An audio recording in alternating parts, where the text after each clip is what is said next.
Hello everyone, my name is Barry Vaught and I'm here to talk to you all about a silent crisis that is affecting the men in America, and that is our mental health.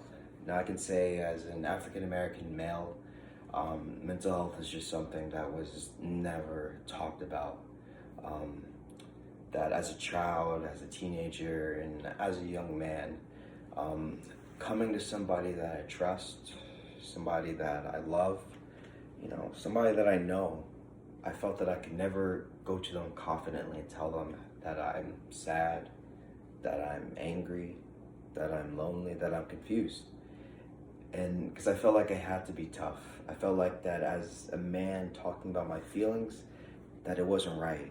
That to be a man, I had to be strong, I had to be very resilient. I had to be, as tough as a brick wall when it came to emotions. And I think that a lot of men that are watching this, they may, shake their head, nod their head in agreement that, yeah, I feel that way too. I think a lot of people in general that are watching this may say, yeah, I know somebody that feels that way too. Unfortunately, in our society right now, that is still a common belief. And this common belief about how a man should feel has created a situation to where many men in America do not talk about their mental health, and this in turn has created a silent crisis amongst us. So first off, when we're talking about the overall well-being of somebody, we often think of their social and physical well-being. And for men, this is extremely important.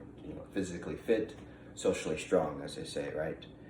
But we often forget about the mental health, how we feel, how we think.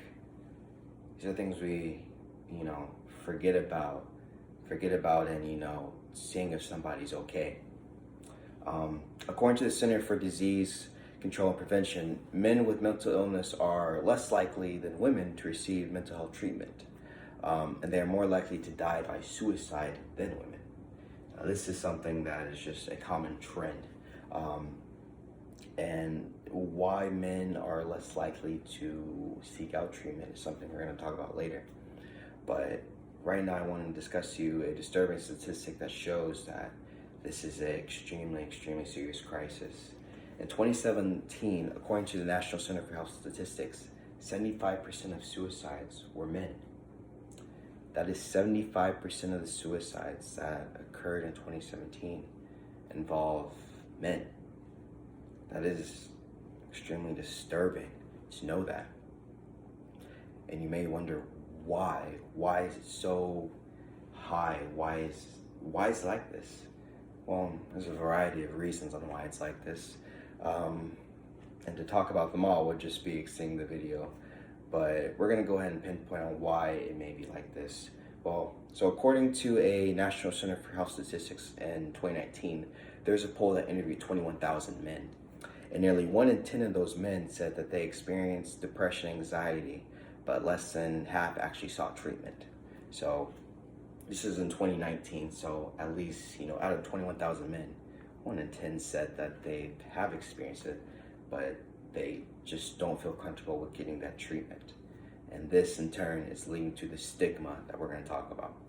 So there was a article in a Today magazine from 2016 that interviewed over 600 men, and nearly 49% said that they felt more depressed than they actually, led on to their family members and to their friends and to the people in their life. And this was especially high amongst certain populations of men, such as minorities, African Americans, Hispanic, Asian men, as well as veterans, police officers. So this is high amongst men, but it's disturbingly high amongst those populations. The reason that many men feel that they cannot or will not talk about how they actually feel, it's due to a variety of reasons, and the symptoms vary for each man. So it's hard to generalize a whole entire thing, but it can be pinpointed to 3 main things, and that is due to the disconnection that they feel by stating their feelings. They may feel that they are disconnecting themselves from, say, a very masculine, environment, that by telling their friends that they feel sad, they may feel disconnected about it, that they may feel they're detaching from that strong bond of masculinity. Same thing with such as isolation. They may feel that actually by talking to somebody, they feel as nobody can understand them. By talking to a friend, by talking to a loved one, they feel as though they may not be understood, so they feel isolated.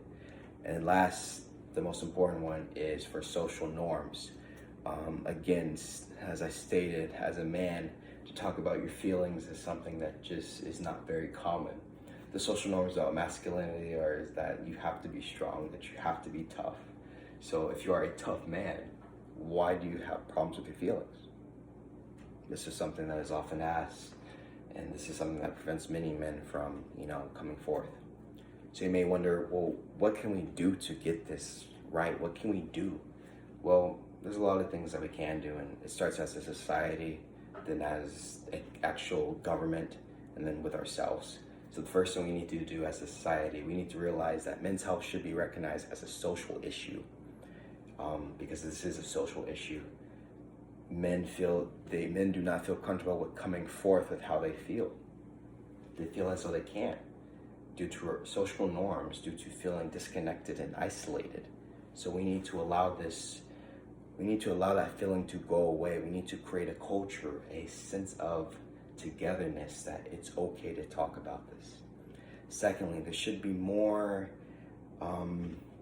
techniques amongst, treatment for depression and anxiety.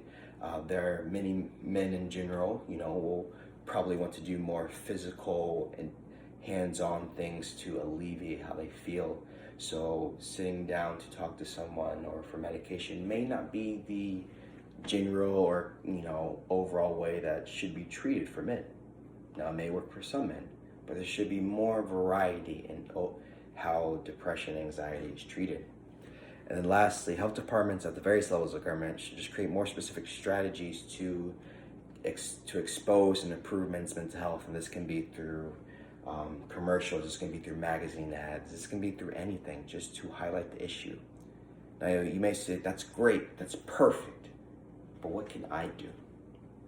Well, it's hard to recognize the symptoms for many men because many men will downplay them. Many men will talk about the physical symptoms of depression and anxiety, such as tiredness, pain, anger.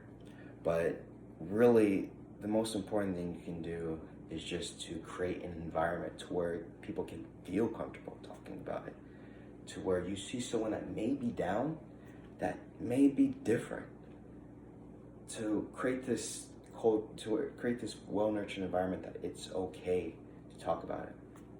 Because we want to make sure that we help men and boys, especially, to stay mentally healthy, that we have to create these social, connections, and we have to, help them when things get rough. We need to create an environment, and you can do that with any person in your life. Create an open environment. Do not allow the stigma of being what a man actually is, influence this.